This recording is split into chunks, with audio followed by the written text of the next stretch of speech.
on food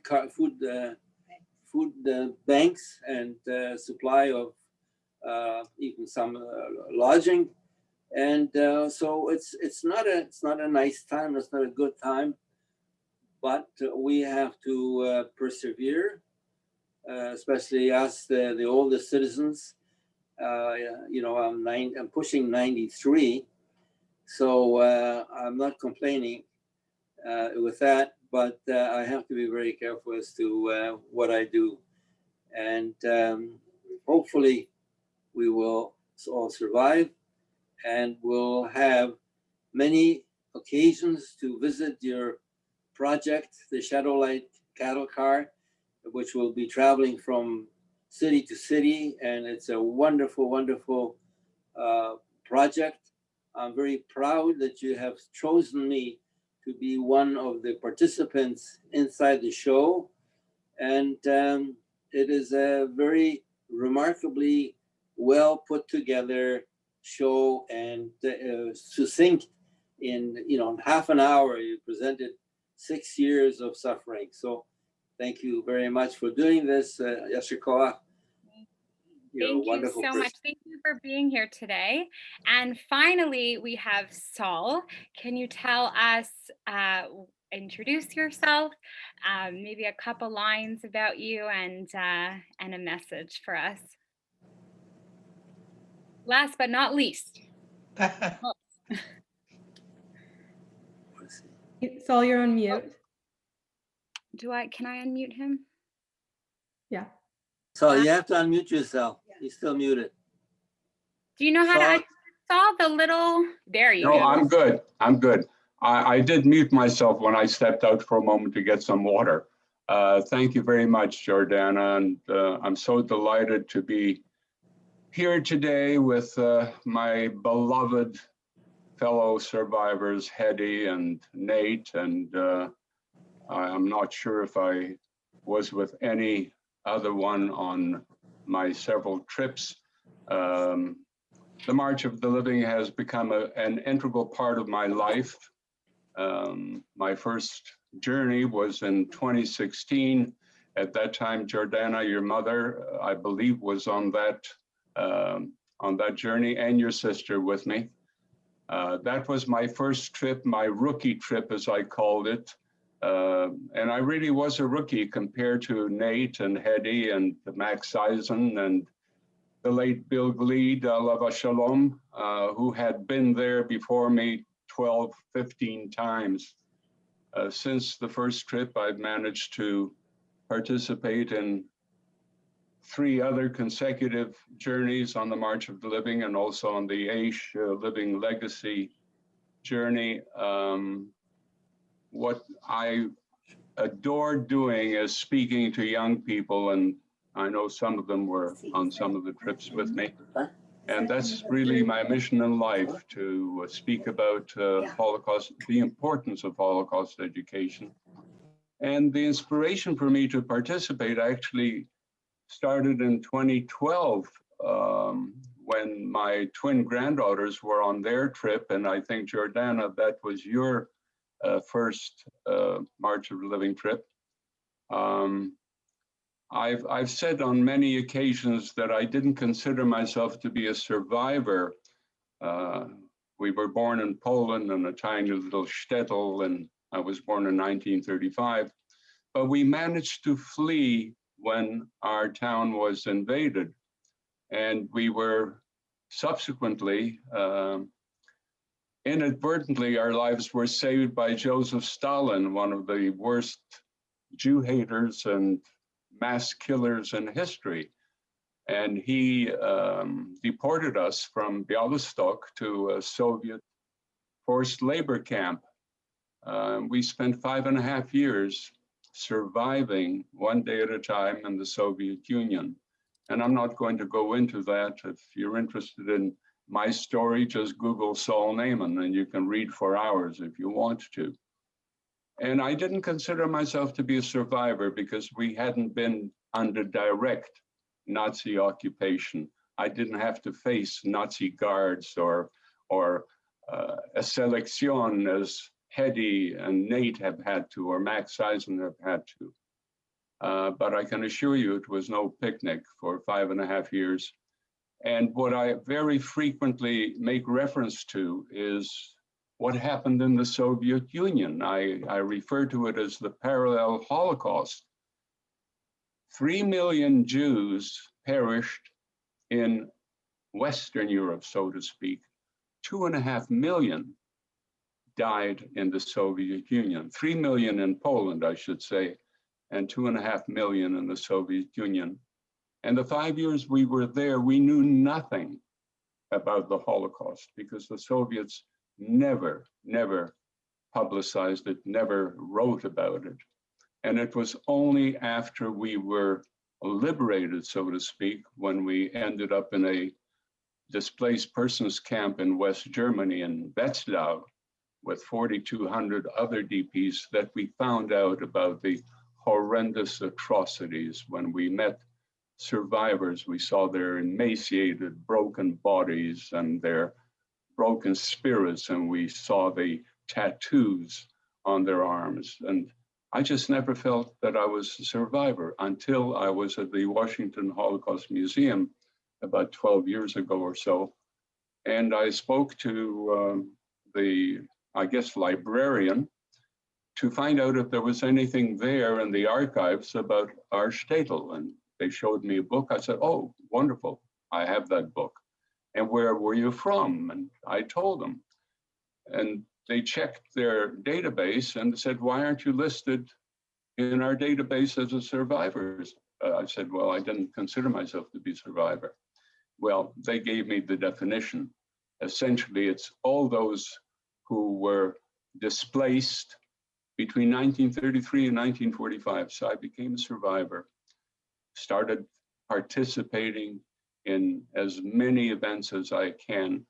And what I found very interesting, I'm preparing for another conversation. I don't know if you'll be able to see this with any great clarity, but this is the March of the Living in 2017. Sorry, that may not come up at all, but I'm there with 9 others, including Bill Glida Alav Shalom, and Max, of course, and Max Eisen, and Judge Walter Thomas, the one who presided at the trial of Oscar Groening. And you covered that incredibly well, Jordana. Hedy, you were there. Max Eisen was there. Bill Glede of blessed memory was there. And we marched with Judge Thomas from Auschwitz to Birkenau, a German judge. Thank you for telling us about all that. I'm so sorry. We do have to go on because we want all the young people to be able to participate and to have a really good conversation. Thank you to all of our survivors for being here. So right now I'm going to show you a little quick video about what ShadowLight is doing to basically look forward into the future and figure out how we're going to bring Holocaust education into the future. And then after we watch that really short video, that's what we're all going to be talking about, is what could this potentially look like? What are the challenges that we see potentially coming up? What does this look like for Jews, for non-Jews? What does this look like in general? So we're going to talk about that in just a little bit after we watch this video. Then we have a chance. If we're going to have a hope of understanding and of a meaningful future, we have to start with the children. And we can educate them not to hate, not to discriminate. Then we have a chance. If we can educate the young, then hopefully there will be a different world made by those young people. In high school, I visited the concentration camps in Poland, and I felt like this wasn't the end of the story. It's Holocaust Education Week. Students at the University of Guelph wanted to take lessons beyond the textbook and bring something to campus that is large as life. A startling sight at the university, a replica cattle car similar to the one used to transport Jews and others to concentration camps during World War II is now parked at the university. I brought this replica cattle car to my university campus and designed an interactive and immersive exhibit inside. Since Wednesday, as many as 2,000 people have come to see the exhibit. When I heard Jordana speaking, I was totally blown away. At that time, I think she was 20, 21 years old, and she had started at age 16. We became the first people on the advisory committee with Jordana.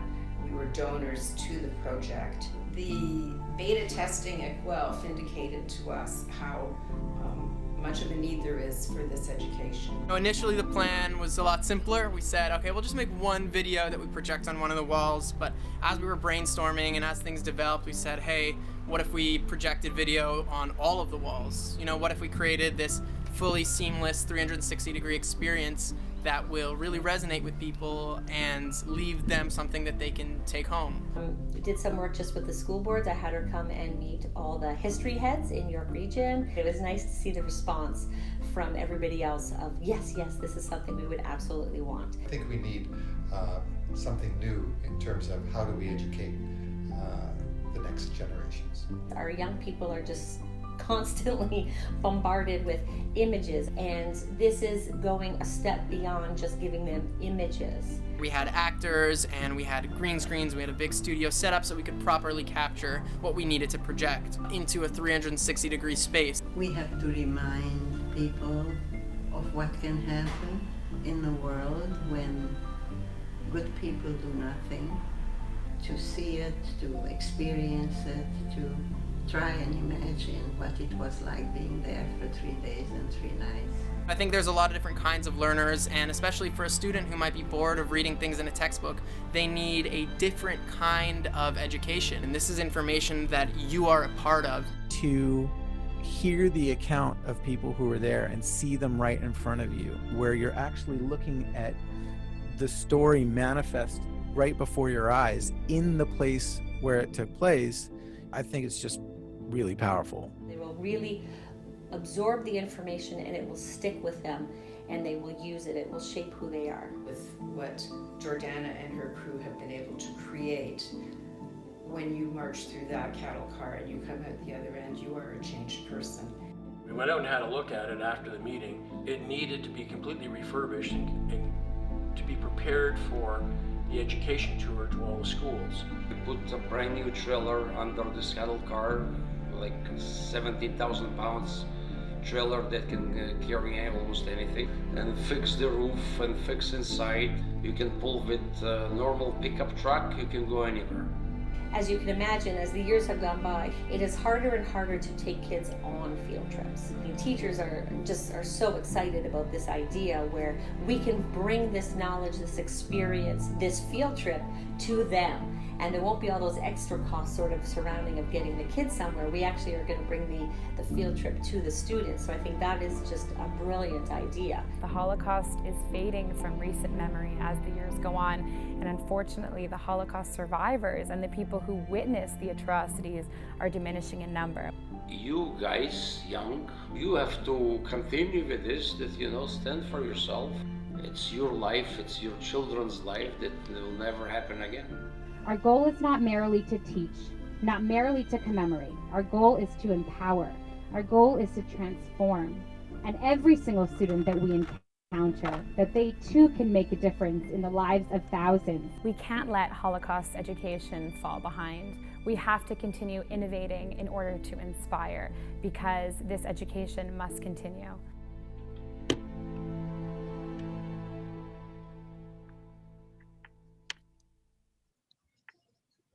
Thank you so much for participating in that, for watching that, I guess. Now we are going to start our discussions, and let's do that. So there'll be some great discussions. I think things like, ShadowLight and the cattle car and, things that we do at the Wiesenthal Center all kind of play into this greater discussion of what the future of Holocaust education is going to look like, because sort of as Jordana pointed out, this is what we're all going to be contending with, whether it's something that we're doing in a classroom as a teacher, whether it's part of an organization, whether it's part of just sort of carrying on the testimony. There are definitely, I think, you know, a couple of big questions that we, even just as two organizations, as a group, discussed. And I think that's part of what we really hope to frame a lot of this around, is that discussion of what the future looks like, for example. Awesome. So here it is. This is the problem with having so many desktops open. At this point, I have 8. No one needs 8 desktops open. Okay, here we go. So I'm going to be sharing a Jamboard here, a Google Jamboard. Mallory, do you have, or Sam, do you guys have the link to the Google Jamboard? Yeah, it's in the chat. Okay, cool. So we just shared the link to the Google Jamboard. And if you guys can all open that up. So here, we're also playing it here on the shared screen. But if you can open that up, we're basically going to be putting sticky notes on this Jamboard here. So the way to create a sticky note is this, correct? Yes, that. And then you type it in. And once you type it in, save, and it will basically go on the Jamboard as a sticky note. And we're going to be putting lots of sticky notes on here. Okay, so our first question is, Mallory, take it away. Hi, everyone. So our first question is, what does the future of Holocaust education look like? Especially as you heard in the video, things are changing. There's going to be less and less survivors as time goes on to be able to share their personal stories. So what we're looking for here is any ideas that you have or any things that you would want to learn about how to continue the future of Holocaust education. So just like Jordana said, feel free to add sticky notes to the Jamboard. If you would like to contribute to the discussion, also feel free to unmute and we can start a conversation. Yeah, just put whatever you're thinking in. Sorry, I'm just doing this from my phone. How do you create a sticky note? Ooh, does anyone know how to create a sticky note on a phone? Well, on the computer here, it's this little button. Okay, I'll try that. Yeah, on the computer here, it's that one, but I have no idea what it looks like. If you can't add it onto the Jamboard, if you don't mind it not being anonymous, you can put it in the chat. Or you can say it out loud. Was that Jen? Was that Jen who said that? Who said No, that? it was Joelle, but I figured it out. Well, so. do you want to share what you were going to say? No, I have to think about it still. Okay. I'm going to type.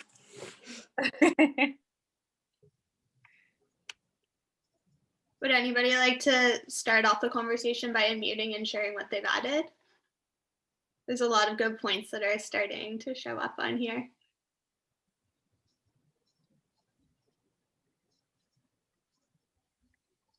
So Sure, I I wrote. Yeah. Oh, sorry. Continue. It's Jen. Hi. I wrote that I think the future looks a lot like video testimonies, interactive exhibits, different films. So what ShadowLight's doing definitely helps bring forward a future-looking perspective, because being as interactive as possible, like the video said, helps engage students that might be used to just reading books or reading textbooks. Now you can go in and really feel the experience. Very cool. So like innovation, definitely talking innovation. I'm seeing lots of sticky notes here that also talk about testimonies and sharing stories and being able to continue to share the stories that we have the privilege to be able to listen to now. Yeah, find different ways to do that. The USC Shoah Foundation right now is creating a hologram survivor where you can basically ask the survivor questions, and through them basically asking the survivor thousands of questions, the computer will actually basically give you their response and what they would have said in person. So there's definitely been a lot of innovation with that. Definitely something else that's really important is now that a lot of us have had the privilege to hear stories directly from survivors, is taking those stories into account and sharing them towards the next generations and all the people around us that we know. Love that. So important. I want to draw the attention also to the making connections with other communities who have suffered from human rights and abuses and genocide. the focus of this event is, with it today being International Holocaust Remembrance Day, is that focus, but also, yeah, making connections to others. And really the moral of the story is like speaking out and standing up for what you believe in, and passing on stories so the things that have happened in the past, or the things that are even happening right now, don't happen again in the future, or can be put to a stop. So it's not just the Holocaust. It's any human atrocity that's happened. I think that also speaks to the idea of relevancy, because it's not exactly that. It's the Holocaust, but also what happened, things that happened since, both in the world, but also sort of in a community. Even bring it down to, an us versus them. That's a behavior that we see happening all the time. We see it in schools, people see it in their daily lives. I think that's also really powerful, is that message. I mean, we all know the Holocaust did not begin with concentration camps. It began with words, us and them. I don't like those people because they're different. And again, I think that's something that a lot of people can relate to. I love that someone wrote here, education is in the context of the larger societal movements in which it emerges from, pulling out the lessons for our communities going forward. I think that speaks to that. And also this individualized learning, presenting parallels to today to create links between experiences. And I think also like personalizing it, right? It's like, it's not just this thing that happened to Hetty and Nate and Andy and Saul, but it's this thing that affects us, and it's this story that we continue. Also, another aspect I think is really important to highlight is educating younger audiences. Something that we focused on a lot when we were building the programming and the content inside the cattle car is that it's not something that presents Holocaust education in a way that's scary or frightening for children, so that we can start these important conversations at an earlier time and open their eyes and bring awareness to other global or social justice issues. Exactly. And I think that makes a really good point in terms of making connections with other people and other communities, because of course we know, despite the slogan "Never Again," we know that of course that hasn't been the case, with dozens of genocides that have taken place since the Holocaust, and even continuing today, resulting in different refugee crises. So like you said, connecting with a younger generation who maybe are from a different part of the world where this isn't included in any public schooling definitely is a way to remind students that they're part of a larger narrative, a larger story, a larger pattern of behavior that, hopefully going forward, this education goes to curb. Love that. Are we ready to move on to the next one? Does anyone have any questions, comments? I'm gonna add one more point, Jordana.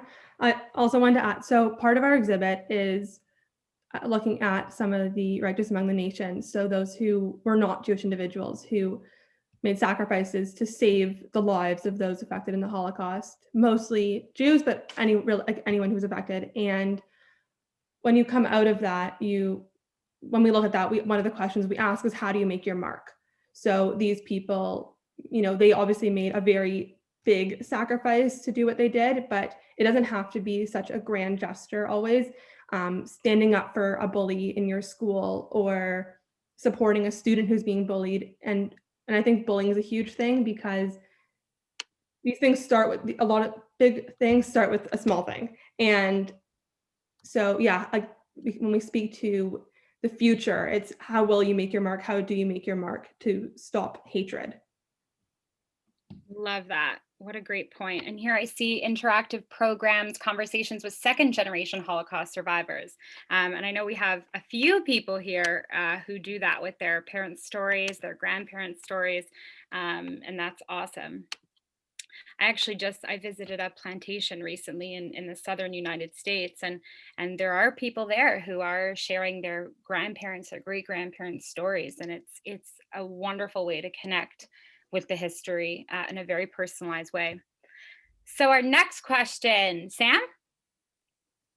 Daniela. Oh, sorry, Daniela. I'm so sorry. Okay.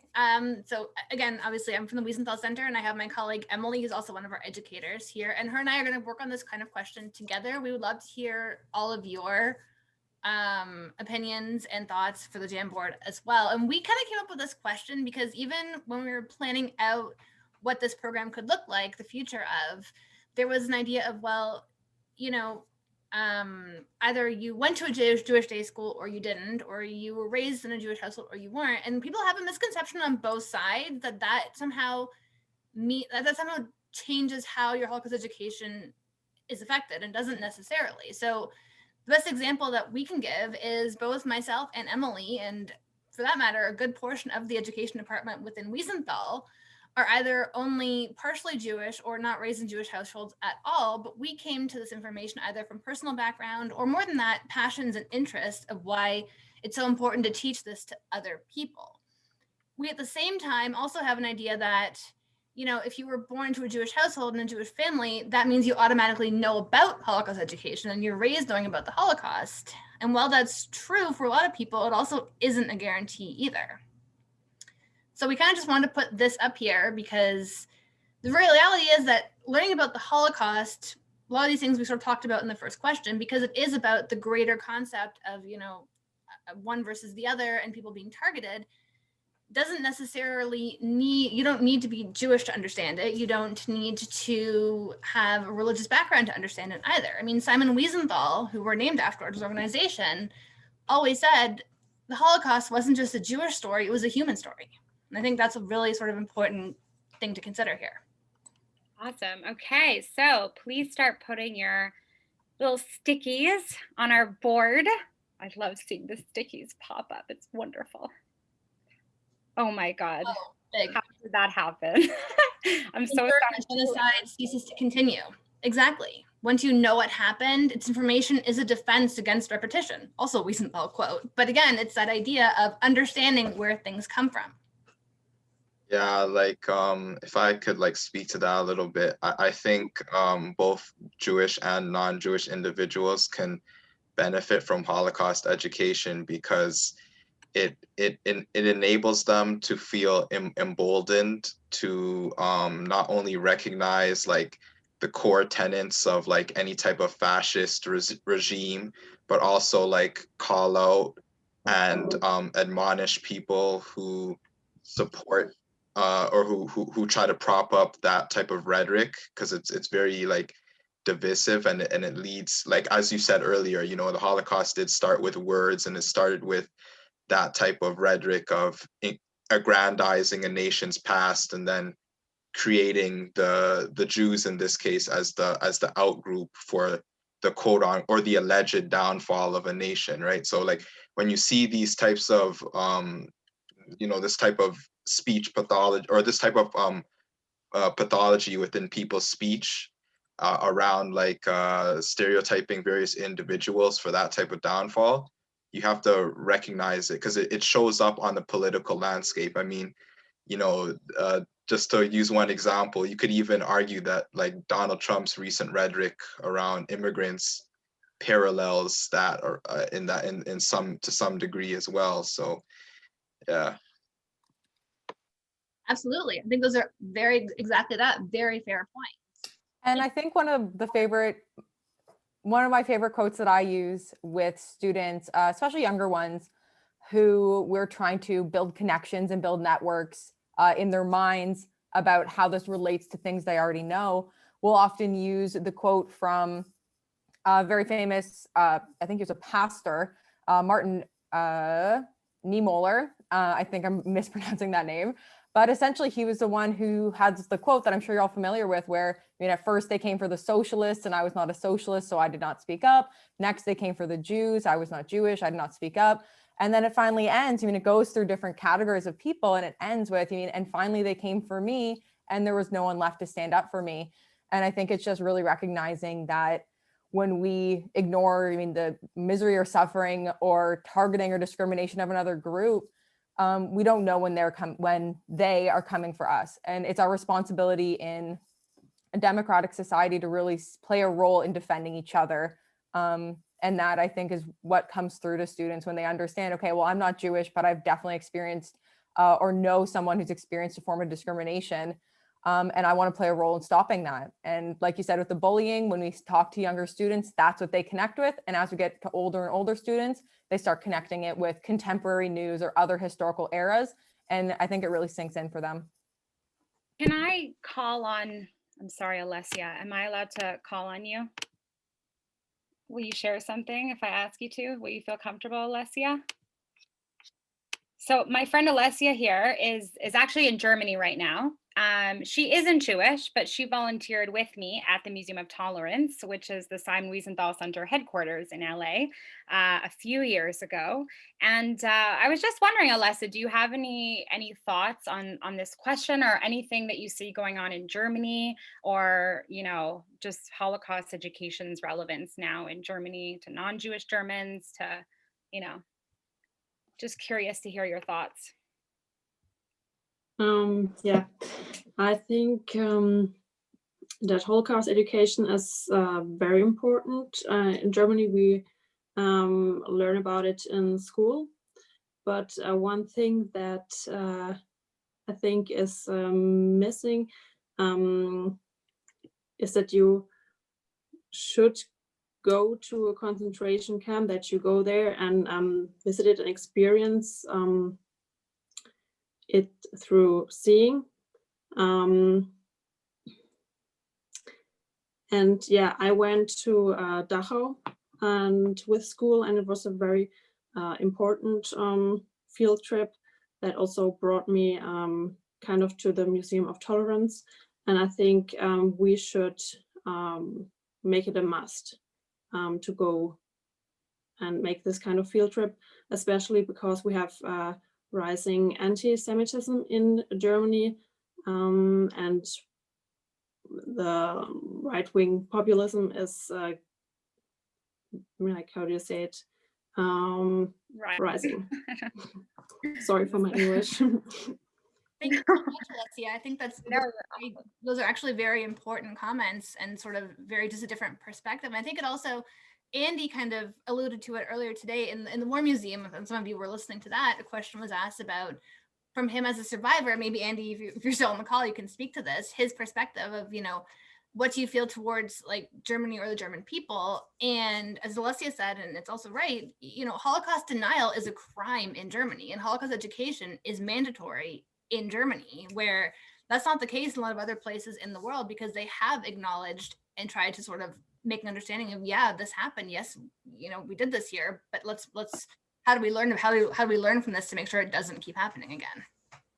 Awesome. I love how some people here are like recognizing the individual actions, like the everyday individuals, the ordinary people, the small actions, and those really build up. And I see that with ShadowLight. Like, it's like every day, it's like, oh, okay, I'm going to send this email and I'm going to do this. And eventually you've got a whole freaking exhibit inside of a cattle car. It like really builds over time.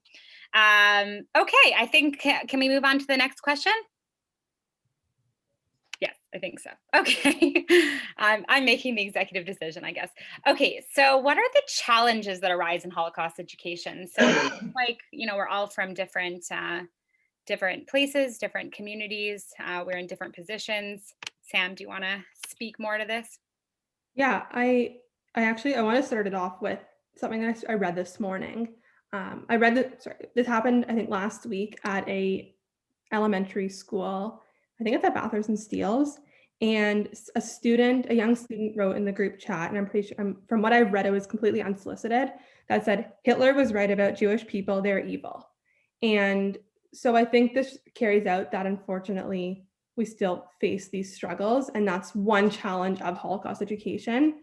And so around that is, how do we educate people on the dangers of hate? It is not an easy subject. It is not something that's easy to talk about, especially with our younger students. And my Holocaust education personally started around grade 4, but in the public school system, it's usually in middle school and then in high school. So how do we have these conversations with our students, or just with individuals around us? Because it's not a conversation you necessarily bring up at the dinner table, but it can be an important conversation to bring up with, yeah. So any ideas of what do you believe the challenges are with Holocaust education? Anonymous Fox.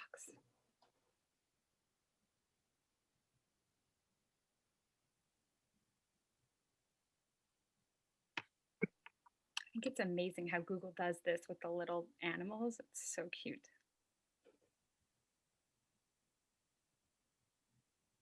Yeah, there's already some great points. And it's not, and I want to actually, it's not just in the school setting. I say this as a future educator, like a future teacher. My mind goes towards that, but it's not just in the education system. It's in general. It's educating our communities, the world around us, on big and small levels. And yeah, like really, the further it recedes into the past, the less likely people are to engage with eyewitness without the without the eyewitnesses.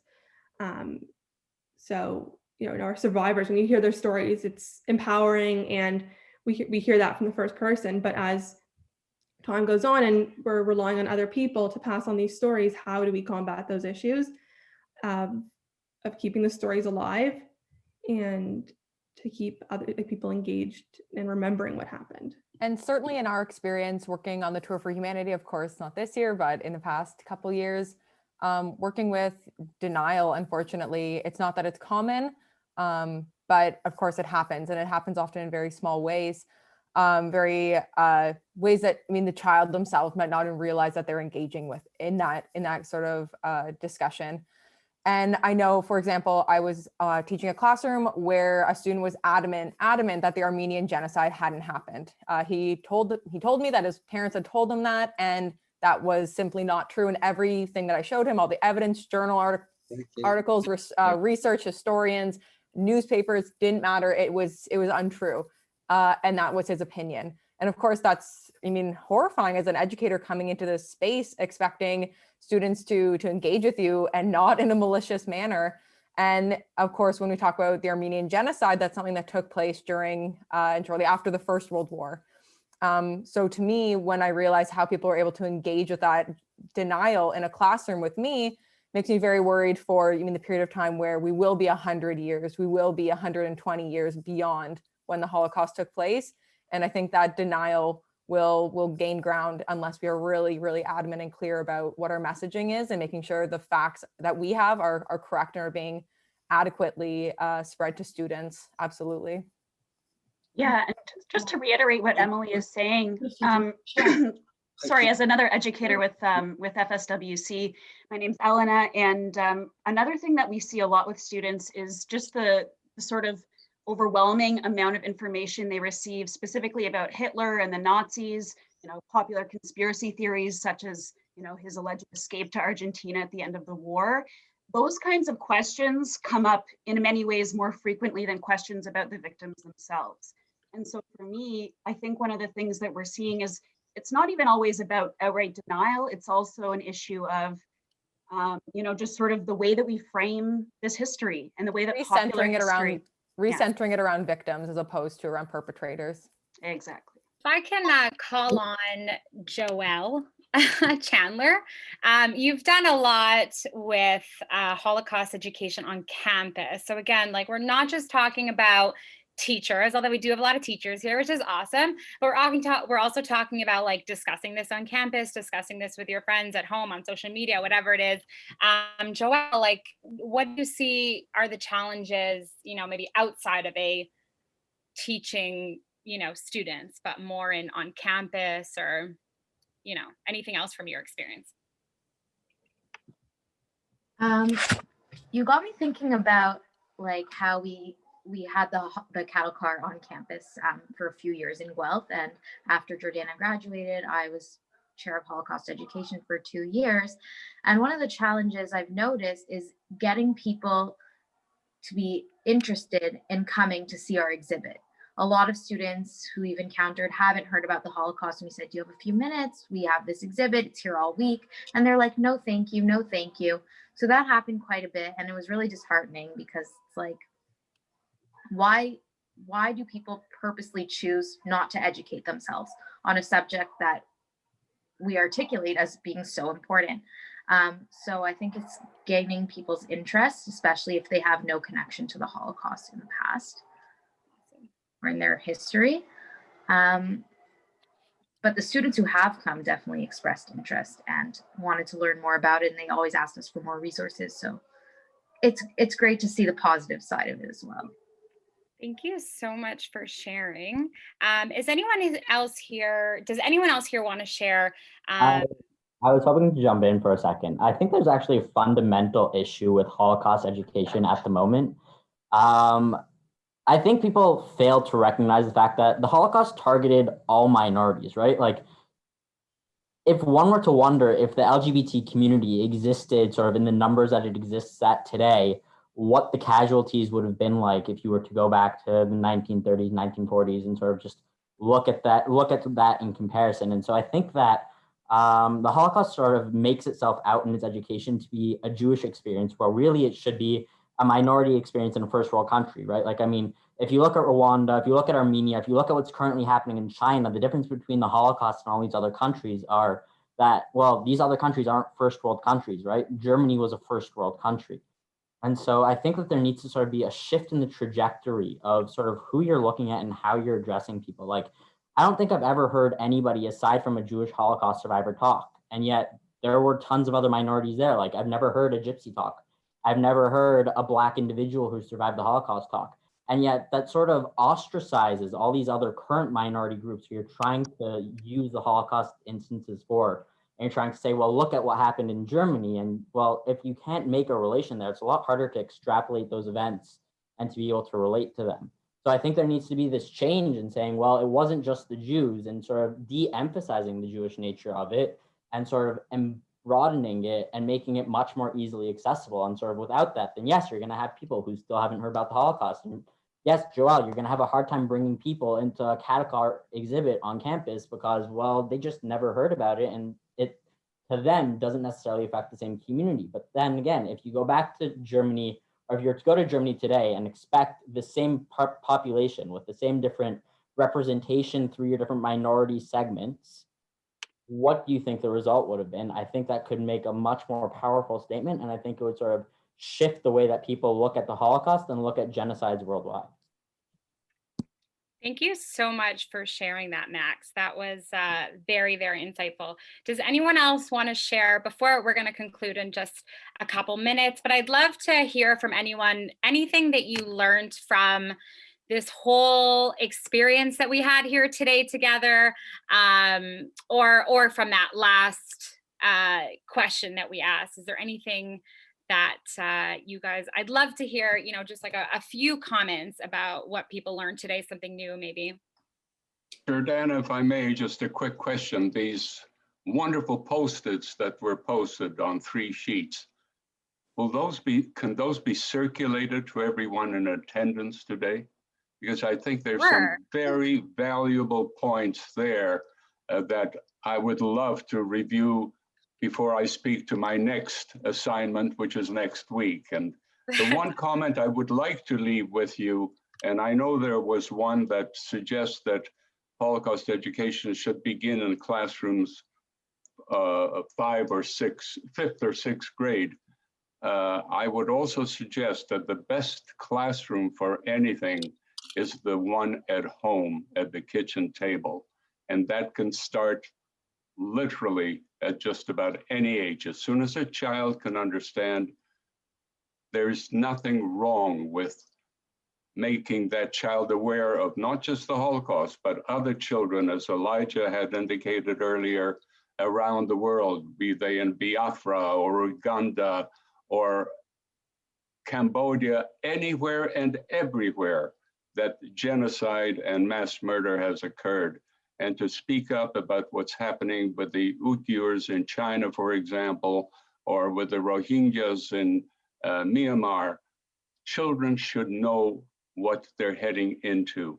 And I think some of the Post-its were absolutely spot on. And start early and keep it going. We made them proud. Yes, Nate. Yeah, okay. I'd like to jump in, and I'd like to refer to what Max Hoffman said in the last few minutes, is that there is a problem of definition. The Armenian Holocaust is just that. The enslavement of the Black people is just that. The Holocaust is by definition the demise of the Jewish people. And therefore but it is a very good example of what happens to other people, so that you don't have to dilute the Holocaust as to one of the biggest problem of the Holocaust today is not as much as denial as it is distortion. And distortion of the facts as to why it happened, where it happened, who was involved and stuff like that. But I think that the general educational facilities should be addressing all of those other genocides, which are, properly described as genocide. And yes, the VLBJ's works and the numbers that are present now, there will be another huge genocide. But that is just, having said that, does not detract from the Holocaust education. But the Holocaust education is an example of every single part that can happen during a genocide, and it is what it is. But it can be used as a jumping off spot to study other genocides. But what I'd like to add is that what I take from today, what you young people have said. Now the Holocaust survivor, as per se, has not been around for the last 10 years in the numbers that they were 30 years ago.